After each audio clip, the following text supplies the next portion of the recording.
Hi everyone, I am Danial Ali with roll number BSAI 23051 and I am Sayyid Hashim Ali Gilani, roll number BSAI 23012.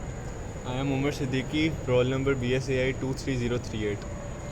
I am Mohammad Umar Baig, roll number BSAI 23031।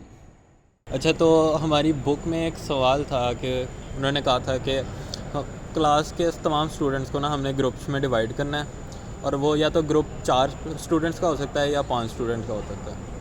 तो उन्होंने कहा है कि आपने ये prove करना है कि 12 क्लास में अगर 12 स्टूडेंट्स हो या उससे ज़्यादा हो तो इन सारे नंबर ऑफ़ स्टूडेंट्स को हम ऐसे ग्रुप्स में डिवाइड कर सकते हैं।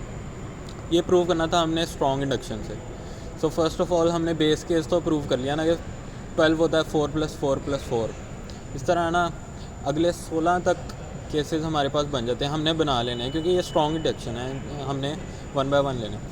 तो 16 तक बन जाते हैं। अब 16 जो बनता है ना वो हमारे पास बनता है 4 + 4 + 4 + 4। अब 12 था 4 + 4 + 4 3 टाइम्स, और 16 है 4 × 4। तो हम इसे कह सकते हैं 16 = 12 + 4। सही है ना। इससे हम जनरलाइज़ कर सकते हैं कि कोई भी n हो तो n-4 जैसे बना था ना, पिछले वाला जो टर्म बनी थी हमारी n-4 जैसे बना था ना, n-4 + 4 करें तो वो अगली टर्म भी आ जाती है। तो अगर पिछली टर्म्स बन रही हैं तो अगली टर्म्स भी बन सकती हैं। इससे हमारा प्रूव हो जाता है कि 12 से ऑनवर्ड्स जितने भी हैं, बेस केस से आगे जितने भी हैं वो सारे बन सकते हैं, तो उनको हम डिवाइड कर सकते हैं।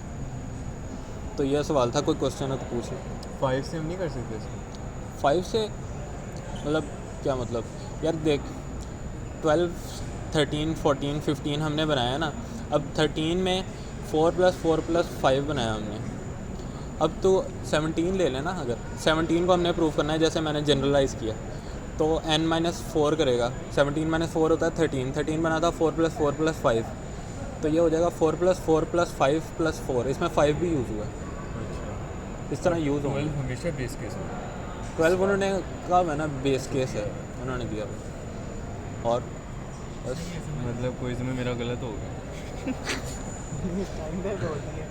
चल अगली स्टार्ट कर। चल रहा है। थोड़ी सी कॉमेडी भी डालो ना वीडियो में, ये खुश हो जाएगी। लेकिन 5 मिनट की वीडियो में अगला हमारा सवाल था कि उसके अंदर हमने वो सिटी देखनी थी कि जिससे हम डायरेक्टली भी जा सकते हैं और इनडायरेक्टली किसी सिटी के दूसरे पेड़ से भी जा सकते हैं। मतलब कि हमारे पास 2 सिटीज़ हैं, एक का एक के साथ पेयर है, तो हमने ये प्रूव करना था कि हम उस दूसरी सिटी को हम किसी और सिटी से अप्रोच कर सकते हैं या नहीं कर सकते, इनडायरेक्टली कर सकते हैं या नहीं। तो इसके अंदर अगर हम लोग 3 पेयर्स ले लेते हैं, मतलब कि एक पेयर AB का हो गया, एक BC का हो गया और एक AC का हो गया। अगर हमने A से C को अप्रोच करना है ना, तो हम A से C को डायरेक्ट भी जा सकते हैं, A से B से होकर फिर C के पास भी जा सकते हैं। तो हम लोग डायरेक्ट भी जा सकते हैं। इस तरह हम अगर हम 3 पेयर्स एज्यूम करते हैं, हम ज़्यादा भी कर सकते हैं। अगर बेस केस हम 3 पेयर्स को लेके चलते हैं तो हम डायरेक्ट भी जा सकते हैं और इनडायरेक्ट भी जा सकते हैं। अगर इसको हम ग्रामेटिकली बनाना चाहें कि डायग्राम की फॉर्म में ये किस तरह से बनेगा, हम तो क्या ये इनको एक चेन में जोड़ेंगे या फिर इनको इनके सारे एजेस एक ट्रायंगल में बनेंगे? हमें ट्रायंगल में बनाना पड़ेगा क्योंकि AB कनेक्ट है। तब होगी जब 3 सिटीज होंगी। हाँ जी, AB है, BC है, और अगर हमने AC को कनेक्ट करना है डायरेक्ट तो हमें ट्रायंगल ही बनाना पड़ेगा। लेकिन अगर आप सिटीज़ को अगर आगे एक्सटेंड करोगे, अगर आप पेड़ ज़्यादा लेते हो तो फिर आपको वो आपकी शेप ट्रायंगल नहीं बनेगी, वो आपकी अच्छा, इसका हम पेंटागन एक और टाइप पैटर्न ले बनेगी। सकते हैं जो अभी मेरे जहन में आ रहा है। वो ये कि लेट्स सपोज हमने मिसाल के तौर पे पहले 5 सिटीज़ ली हैं, A B C D E। हमने A और B को कनेक्ट किया, उसके बाद सारों को पहले एक लाइन में कनेक्ट कर दिया। अब जो A है, A को हम B छोड़ के C से भी डायरेक्ट करते हैं, और हम A को D से भी डायरेक्ट करते हैं, और A को E से भी करते हैं। हाँ, कर सकते हैं। तो बताओ इस तरह से हो सकता है कि नहीं हो सकता? क्वेश्चन में हमें ये गिवन नहीं था कि आपने डिस्टेंस सेम रखना है। अगर हमें वो कहता कि डिस्टेंस डिस्टेंस की बात नहीं है, इसमें ये है कि क्या कंडीशन मेट हो रही है। कंडीशन ये है कि एक सिटी को सारे शहरों से भी अप्रोच किया जा सके, हाँ। और एक सिटी को हाँ, तो आप directly भी कर approach सकते हो किया इस जा तरह। सके। चलो, it was fun discussing these questions with you guys. That's all for today. Thank you. अल्लाह हाफ़िज़।